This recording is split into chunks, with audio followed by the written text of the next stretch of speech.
So they used mules primarily. The early boats could have a single animal. Sometimes you'd see a mixed team, a mule and a horse. The horse would guide better. Sometimes considered a little less stubborn than the mules. But they preferred mules because they worked longer and harder on less feed and tended not to get injuries and disease. They tended to just work until they dropped. The mule has an interesting history in America. George Washington really started raising mules when a foreign leader gave him some of the first mules, and he started developing them. They became the favored draft animals throughout the 19th century. America was dependent on mules and horses throughout that century.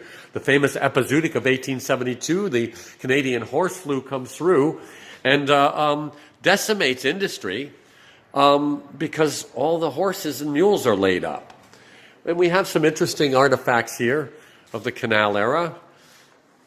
For instance, feed bags. I opened this segment with a photograph, and if you noticed, there was a feed bag on the animals so that he could eat and work. And some of these animals did work 24 hours a day. The Canal Company had people who came through and made sure you did not mistreat your animals, and eventually they made you stop. They were open 24 hours a day in some eras, but by the latter time, they made the canal stop between 10 o'clock and I think it was maybe 4 in the morning. And there's even testimony in the court case that the animals actually did better when they got a rest. I think everybody does better with a rest. I don't know about you, but I need 8 hours of sleep every night. We're all better off when I get 8 hours of sleep. Here is a conch shell that was used. The rules of engagement for the D&H Canal said that you had to warn a lock tender about a half mile so he knew to come and man the locks for you.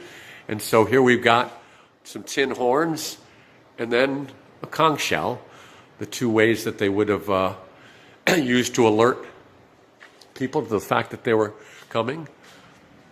The rules of engagement also said that you needed to have lights, bow and stern. These are called nighthawks, and these are oil lamps that would be put on the boat and used so that people could, when you were operating 24 hours or whatever, or operating into the evening. And every season, the Canal Company issued rules for the lock tenders from 1891, and somewhere down here, I believe we've got the rules right down there for 1828. These are widely reproduced as well. This particular one is notable because it was signed by James McEntee in that early era when he was still working for the Canal Company. An interesting man in and of himself, of a famous Kingston area family.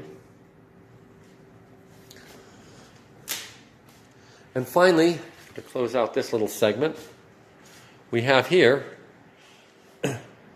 a feed box, and this feed box would sit on the outboard end of the, would sit on the boat, usually towards the back. I usually see them, and that way the animal, you had feed for your animal to put in that bag, so that he could work while you traveled. Some of the boats, those after the 1850 enlargement, actually had stableage because some of those boats, not as many as the Canal Company would have liked, but some of those boats actually would navigate the Hudson River. And here we see a tow of boats with the famous Mary Powell in a widely reproduced etching from the 1875 Beers Atlas.